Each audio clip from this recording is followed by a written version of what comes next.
Beaucoup travaillé cette année déjà et chaque fois on a juste raté de quelques points, mais nous ici on va quand même essayer.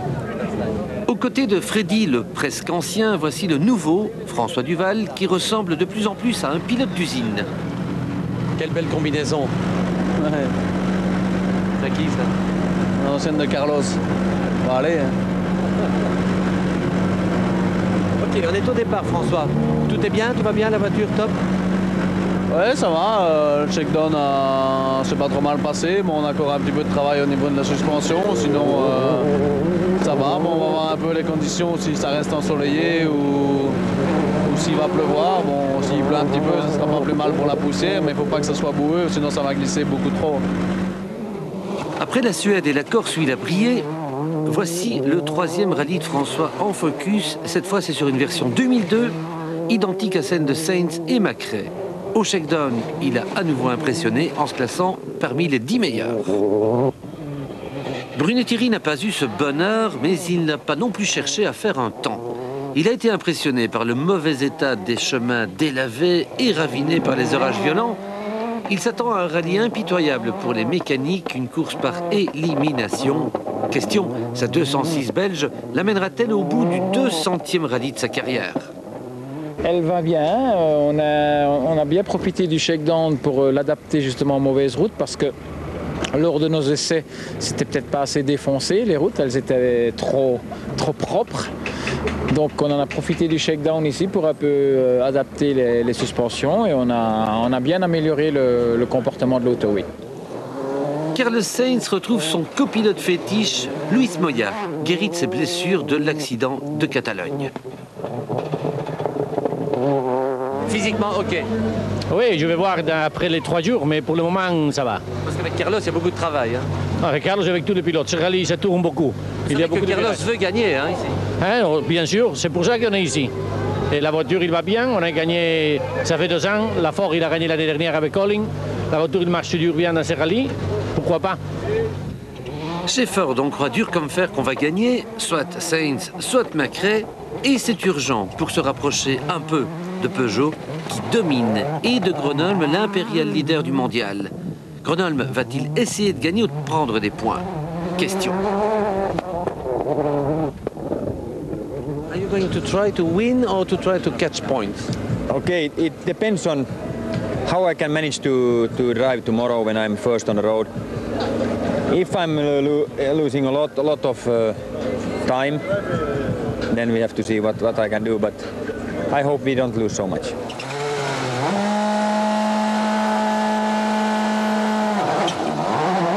La première spéciale est courte.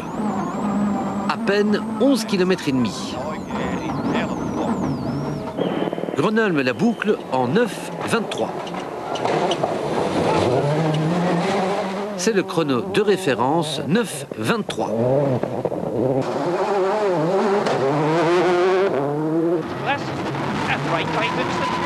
Colin Macrae vient derrière.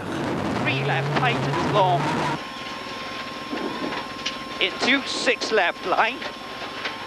Into left tightens the long slow 3. Il fait 9 minutes 20. Donc l'Écossais bat Gronholm de 3 secondes. Macrae bat aussi le jeune Estonien Martin de 5 secondes. Freddy Loix ne perd que 5 secondes et 3 dixièmes. Freddy est 5e, c'est la bonne surprise. Voici François Duval. Voyons voir ce qu'il va faire pour sa première vraie participation à Chypre et son premier rallye en Focus 2002. François perd 7 secondes, il est 7e. Duval bat Burns, le champion du monde, de 7 dixièmes. Il bat aussi Alistair Macrae, Schwartz, Mäkinen, Kankkunen, Rovanperä et Panizzi. C'est bien parti. Et Carlos Sainz. Il a perdu 16 secondes. Pourquoi?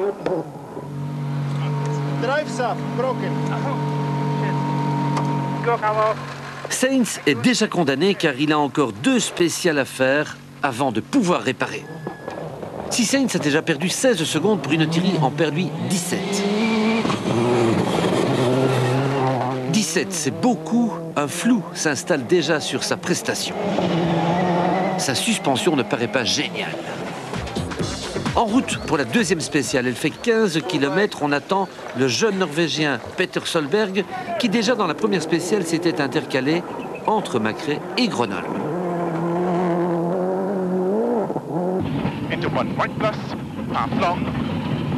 Mais Solberg a un gros problème de différentiel. Sa Subaru se met constamment en tête à queue. Petter Solberg est hors jeu. Du coup, c'est un autre jeune, l'Estonien Marco Martin, qui crée la surprise. En signant 14 minutes 21 secondes, il bat Grenoble de 4 secondes. Marco Martin bat aussi Colin McRae, son leader, de 6 secondes. Freddy Loix est juste derrière, à 7 secondes. Devant McKinnon, Schwartz et Burns. Bruno Thierry a des soucis de boîte de vitesse. Il ne fait que le 23e temps. C'est très mal parti pour lui et sa Peugeot. Et François Duval, dans tout cela, où en est-il?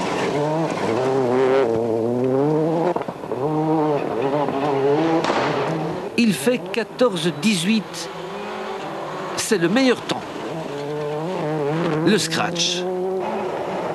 Son premier scratch en mondial, à 21 ans, c'est historique, du jamais vu. Il bat Martin de 3 secondes, Grenoble de 7, McRae de 9 et Freddy Loix de 12. François a bien exploité au maximum sa position sur la route. Ouais, ça va, c'est nettoyé, encore un peu plus que tout à l'heure, mais vraiment sur la roche, mais sinon ça va. Pour faire ce scratch, François a attaqué dur, il a usé ses pneus, mais ça rapporte. Le voici en tête du classement général, ce qu'aucun pilote de 21 ans n'a pu faire avant lui. Après 23 minutes 45 de sprint, François Duval devance Martin, McRae, Grenoble et tout le gratin, on croit rêver. Les éminents spécialistes anglais n'en reviennent pas, ils se précipitent sur François, qui se met même à leur répondre dans la langue de Shakespeare, qu'il n'a pourtant encore jamais apprise. François, you're fastest in that stage and now you lead the rally. Can you tell us how it was? Yes, the good time for me is no problem. The stage is very sleepy. The car is okay. Your tyres look very worn though for this next stage. Yes, the tires is very hot. The stage is very aggressive. Nous voici dans la 3e spéciale avec Gilles Panizzi, le vainqueur de Corse et Catalogne. Il n'est toujours pas très à l'aise sur la terre. C'est long. Droit carton coup droit. Grandeur et décadence, Gilles perd 3 minutes. C'est moralement très dur pour lui. Et j'essaye de reprendre le bon rythme pour essayer de rouler comme il faut. On a changé quelque chose, quelques réglages sur la voiture et j'espère que ça va aller un peu mieux. C'est très dur aussi pour Solberg. Le jeune Norvégien subit une coupure complète de moteur qui lui coûte 3 minutes. Il est KO.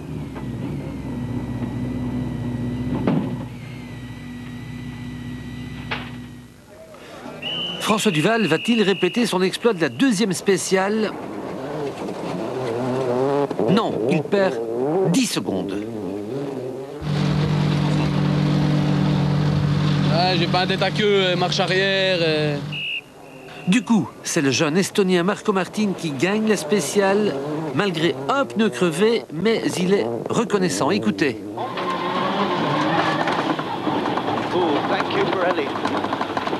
Et voici Martin en tête devant McRae. Ford est vraiment très très fort. Peugeot s'incline. Grenoble est 3e, juste devant Duval, 4e, et Burns n'est que 10e. Seul Carlos Sainz n'a pas encore participé à la fête de Ford, mais maintenant que son différentiel avant est réparé, il va pouvoir attaquer. Mais un nouveau coup dur l'attend. Le Matador en reste muet. Sa direction insistait à casser et il va devoir se taper 2 spéciales. Cette fois, il est au fond du trou. Freddy Loax encaisse aussi. Il perd 18 secondes. Le moteur arrêté après le guet. Et Freddy tombe à la 8e place. En spécial, Bruno Thierry est 7 secondes derrière Freddy. Et au général, il est 18e. Ça a l'air d'aller un petit peu mieux, mais maintenant qu'on a retrouvé les amortisseurs, en comportement, elle est un peu bizarre, elle ne se met pas comme on veut, mais c'est déjà beaucoup mieux que tout à l'heure. François Duval est 3e de la spéciale, juste derrière Solberg et Colin McRae. Les pneus souffrent beaucoup, on va voir si on n'est pas crevé. Tout à l'heure, on était crevé. Et puis à l'assistance, ils ont changé la boîte parce qu'il y avait un problème et ça a l'air résolu. J'ai fait celle-ci, voir si la boîte allait bien, mais ça va. Colin McRae, le leader, est battu dans la 5e spéciale par François Duval, mais il reste en tête. Enfin, dans la 6e, il fait le meilleur temps et McRae creuse les écarts. François Duval est 6e dans cette 6e spéciale, c'est bien, mais il perd 15 secondes, ça c'est moins bien. Aurait-il fait une touchette?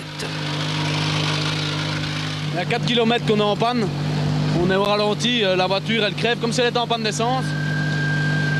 Je sais vraiment pas ce que c'est, j'espère que je vais pouvoir arriver à l'assistance, mais au moins avant 4 km de l'arrivée, elle a commencé à rater, comme si j'étais en panne d'essence, ça arrêtait. On dirait qu'elle déjaugeait, quand la voiture était droite, ça allait, on perd beaucoup de temps. C'est dommage, on aurait fait quelque chose de bien, je pense. T'as sauté un peu à l'avant, là. L'avant gauche est sauté. Non. C'est pas moi, alors. Le pare-choc est un peu distrait. C'est pas moi. Un petit saut, mauvaise réception, non? Non. C'est pas toi? Non, c'est pas moi. C'est qui? Ça faiblit. Il y avait peut-être une pierre. Freddy Loax termine avec un 12e temps. Il est 7e au général. Dans cette 6e et ultime spéciale, Bruno Thierry fait un 23e temps, à nouveau assez inquiétant. Les amortisseurs sont fatigués, là.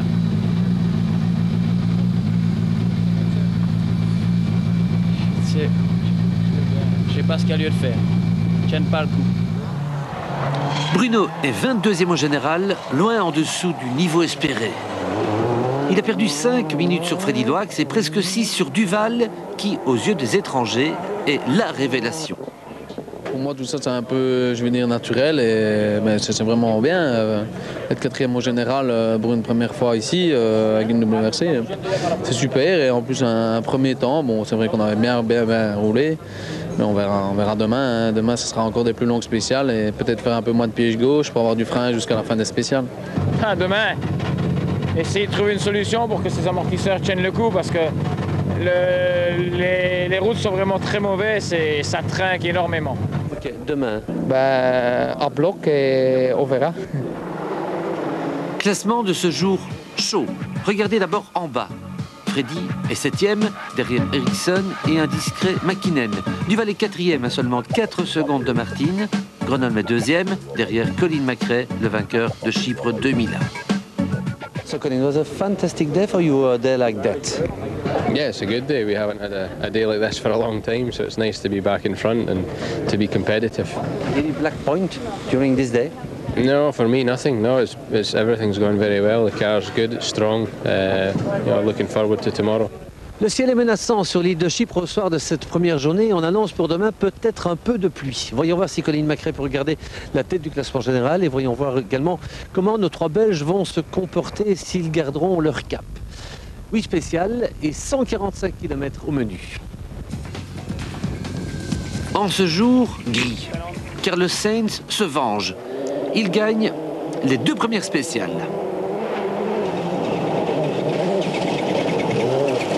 Le Matador et Luis Moya ont sauvé leur honneur. Macré contrôle la situation. Intelligemment copiloté par Nicky Grist, il commence déjà à gérer son avance.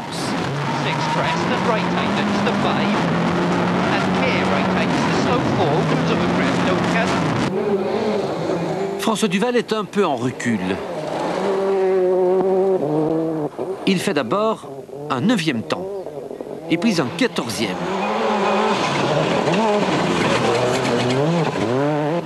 Mais subitement, dans la 3e spéciale du jour, sa pompe à huile grippe et le moteur commence à chauffer. Il décide de s'arrêter et d'abandonner. On a abandonné dans la 3e spéciale, c'est vraiment dommage. On était bien parti, 4e au général et on faisait des super temps, donc c'est dommage. C'est un problème de pompe à huile et malheureusement quand la pompe à huile s'allume, on doit s'arrêter, sinon c'est le moteur qui casse. C'était une trop longue spéciale pour aller jusqu'au bout, donc on a préféré arrêter. C'est dommage parce que je n'aurais pas appris beaucoup du rallye, mais on a fait quand même de super temps et ça sera pour l'année prochaine. Il y en a qui ont plus de chance que François. Par exemple, Tommy Mäkinen.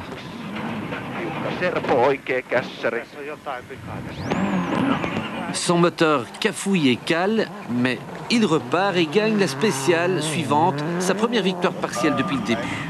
Alistair Macré est aussi un chanceux. Regardez bien, c'est unique.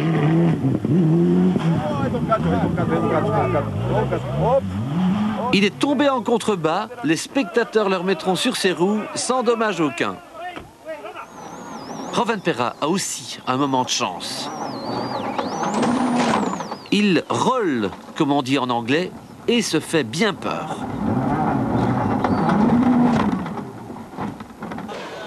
La 206 est abîmée, mais elle roule encore. Mäkinen a vexé Solberg. Solberg qui réplique en gagnant les 10e et 11e spéciales.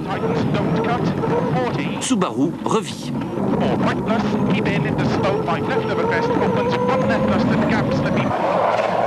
Freddy Luax est reparti ce matin avec un prometteur 7e chrono.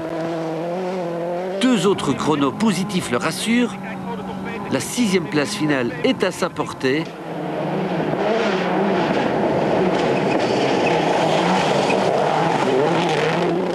Mais sa tringlerie de boîte de vitesse casse dans la 12e spéciale. En pleine tempête et en bourbier, il abandonne. Bruno était aussi reparti avec un chrono rassurant, 14e.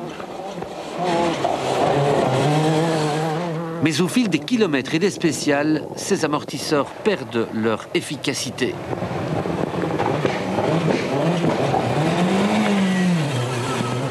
Ça devient trop dangereux, il vaut mieux abandonner. D'abord, c'était très dangereux et c'était vraiment comme si on avait 4 morceaux de bois. La voiture était inconduisible, on a manqué plusieurs fois de sortir de la route. Donc comme on avait déjà perdu beaucoup de temps la veille, ça ne servait à rien de prendre de risques comme ça et ça ne servait à rien de continuer dans des conditions ainsi. Nos 3 pilotes belges ont disparu, le ciel se déchire. Subaru, Solberg et Mäkinen se lancent alors à l'offensive. Mais Colin Macré ne s'énerve pas. Il garde la tête bien froide car son suivant, Gronholm, n'est pas menaçant. Donc, pas de panique, no panique. Macré a la situation en main et les Ford, regardez ici Martin, paraissent incassables. Maintenant les chiffres. Après 3 heures, 8 minutes 50 secondes de course, Macré a placé Gronholm à 26 secondes et les autres à presque 2 minutes et bien davantage. C'est sûr, Macré devrait gagner, son copilote en est sûr et certain. En français. Vraiment, vous pensez que vous allez pouvoir gagner demain? Oui, oui, oui. Ah oui, oui, oui. Le Cyprus Rally et Acropolis, c'est pour Ford et pour Colin aussi. C'est normal, hein? Alors, cross the finger, on croise les doigts. Ah oui, oui, absolument. Show us how you do that. Cross the finger. And the legs and the legs and the toes and everything. Au départ de cette troisième journée, le ciel est bleu sur l'île de Chypre et en principe il devrait faire beau aujourd'hui, on ne devrait plus connaître les problèmes météo d'hier. Bon, il n'y a plus de Belges en course, mais par contre, il y a toujours un grand suspense pour la tête parce que même si Macré domine, on sait aussi qu'en rallye, tout peut toujours arriver et l'Angleterre n'est pas rassurée. Colin McRae possède donc, rappelons-le, 26 secondes d'avance sur Gronholm. Apparemment, il gère. Dans la première spéciale, il est battu par Peter Solberg, par Marco Martin et aussi par Tommy Mäkinen. Tout ça, ce n'est pas grave. Mais ce qui est plus inquiétant, c'est que 3 Peugeot sont également plus rapides que lui. Le champion du monde Richard Burns, le Finlandais Harri Rovanperä et surtout Marcus Gronholm qui lui inflige une correction. Écoutez bien, sur 19 km, Marcus reprend 12 secondes. L'avance de McRae a fondu de moitié. McRae doit donc se ressaisir. Dans la spéciale suivante, il sort la grosse attaque, mais va expédier sa Ford Focus sur le toit.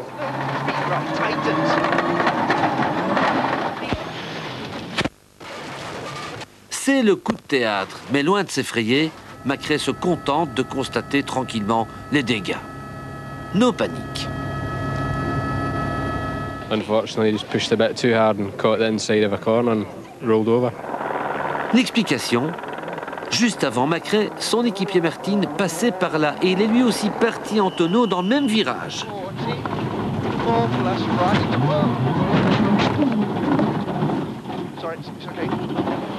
Et pourquoi ce tonneau? Regardez bien, à gauche. Sous les buissons, un bloc de pierre que Martin percute et que McRae percutera ensuite. C'est le feu dans la voiture de Martin et l'Armada Ford. Les 2 pilotes de Malcolm Wilson sont donc tombés dans le même piège. Cette 16e spéciale revient donc à Tommy Mäkinen.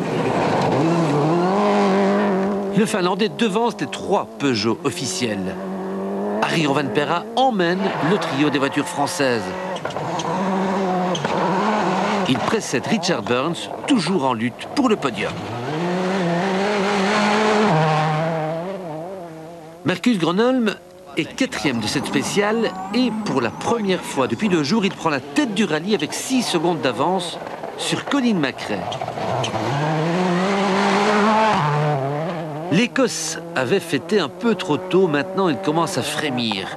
Car avec une voiture meurtrie, Colin McRae concède beaucoup de terrain. Dans la 17e spéciale, il parcourt 9 km sans direction assistée et perd donc 45 secondes, c'est la catastrophe. Il pointe désormais à 50 secondes de Marcus Gronholm.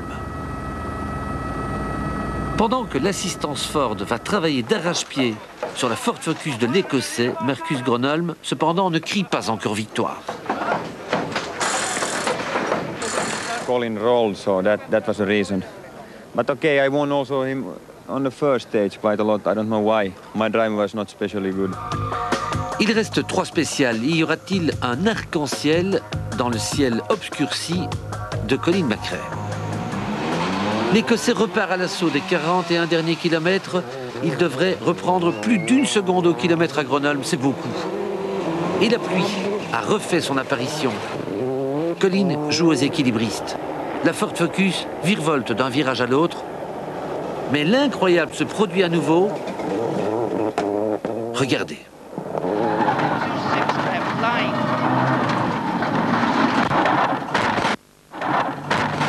Un nouveau tonneau de Colin McRae, cette fois la course est bel et bien perdue.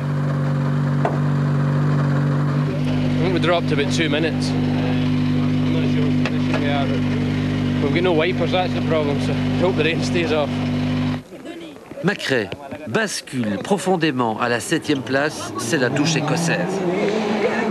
Et en tête, Gronholm n'en revient pas, car McRae le dominait depuis 2 jours et 12 spéciales, et puis tout a basculé en faveur du grand Finlandais. Gronholm est maintenant confortable leader devant son compagnon d'écurie, Richard Burns. Troisième, Mäkinen est en lutte avec le champion du monde britannique. En jeu, les 6 points de la deuxième place. Dans la 19e et avant-dernière spéciale, Mäkinen signe le scratch et chip la deuxième place à Burns.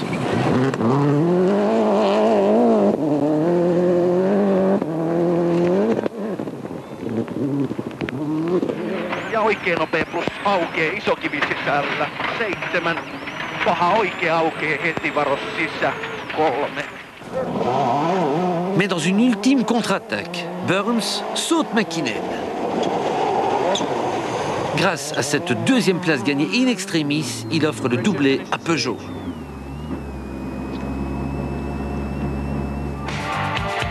Marcus Gronholm l'emporte donc avec 56 secondes d'avance sur Richard Burns et 59 sur Tommi Mäkinen. Harry Rovanperä est 4e devant Peter Solberg. Dans l'ultime spéciale du rallye, McRae arrache quand même la 6e place à Armin Schwartz. L'Écossais quitte donc Chypre avec un tout petit point, déception et grosse bosse. You have lost the victory. It was in the hands. Yeah, no, for sure. But there's not a lot we can do about that now. You know, we have to try again in Argentina. Le champion du monde 2001, Marcus Gronholm, peut être heureux. Il réalise une fois de plus une excellente opération au championnat. Regardez comment il s'envole.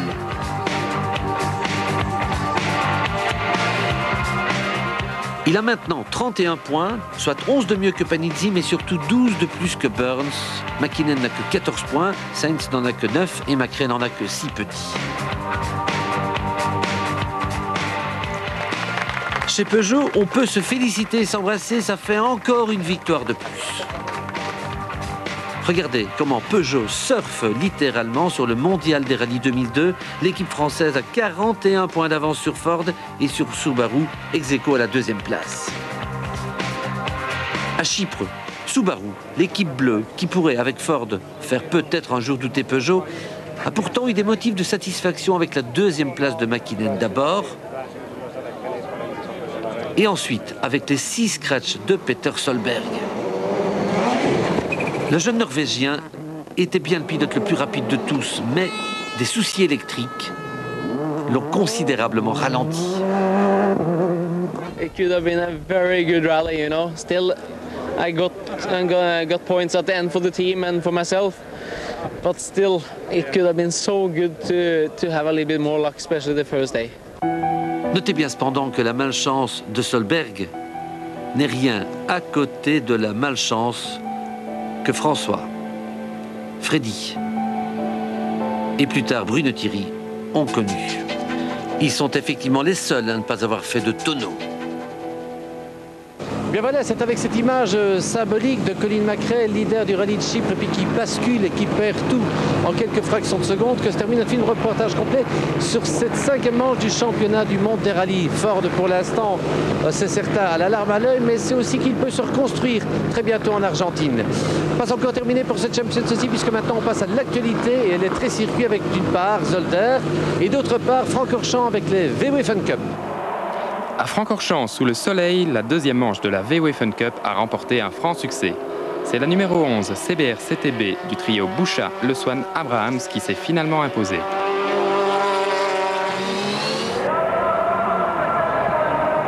Au New Race Festival de Zolder, le Procar a été animé.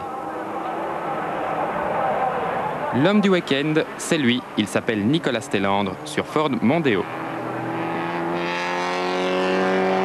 Avec 2 victoires, l'ancien pilote de monoplace a réalisé le sans faute.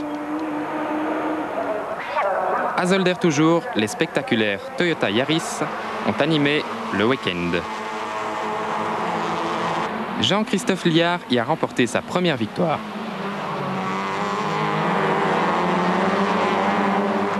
Sur le podium, il salue sportivement ses adversaires, dont le moustachu Louis Mast, vainqueur de la 2e manche. Et nous reviendrons en détail la semaine prochaine sur ces courses en circuit. Nous reviendrons également aussi longuement sur le rallye de Chypre avec des images inédites et des interviews inédites, comme par exemple Carlos Sainz et son 150e rallye mondial, Bruno Thierry, le 200e rallye de sa carrière. Voilà, ça c'est pour la semaine prochaine. Maintenant, on peut vraiment quitter Chypre.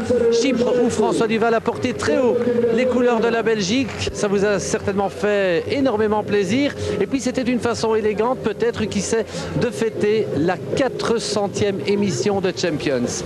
À bientôt.